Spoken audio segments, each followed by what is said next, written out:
मीरा पांडे रा लोगिन के प्रणाम करतानी।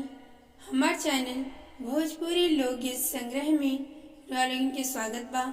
हमार गीत अच्छा लगे तो हमार चैनल के रा लोगिन लाइक करी, सब्सक्राइब करी और अधिक से अधिक शेयर करी ताकि हम कोनो भी वीडियो डाली तो सबसे पहले नोटिफिकेशन रा लोगिन के मिले। अब रा लोगिन हमार गीत सुनी, कमेंट करके बताएं कि गीत कैसा लगे। राम जी से पूछे जनकपुर की नारी, बता द बाबुआ लोगवा देत काहे गारी, बता द बाबुआ लोगवा देत काहे गारी, बता द बाबुआ।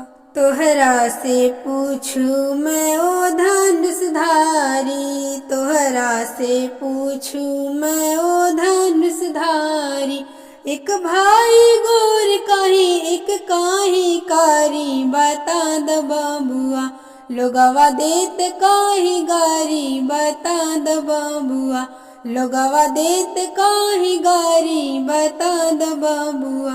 ई बूढ़ा बाबा के पकल पकल दाढ़ी, बूढ़ा बाबा के पकल पकल दाढ़ी, देखन में पातर खाए भर थारी, बता द बाबुआ लोगवा देत काहे गारी, बता द बाबुआ लोगवा देत काहे गारी, बता द बाबुआ।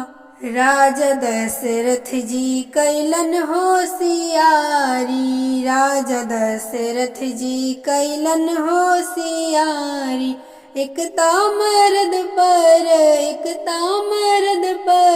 तीन तीन गो नारी, बता द बाबुआ लोगवा देत काहे गारी, बता द बाबुआ लोगवा देत काहे गारी, बता द बाबुआ।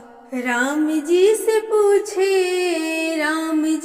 पूछे जनकपुर की नारी, बता द बाबुआ लोगवा देत काहे गारी, बता द बाबुआ लोगवा देत काहे गारी, बता द बाबुआ लोगवा देत काहे गारी, बता द बाबुआ लोगवा देत काहे गारी, बता द बाबुआ।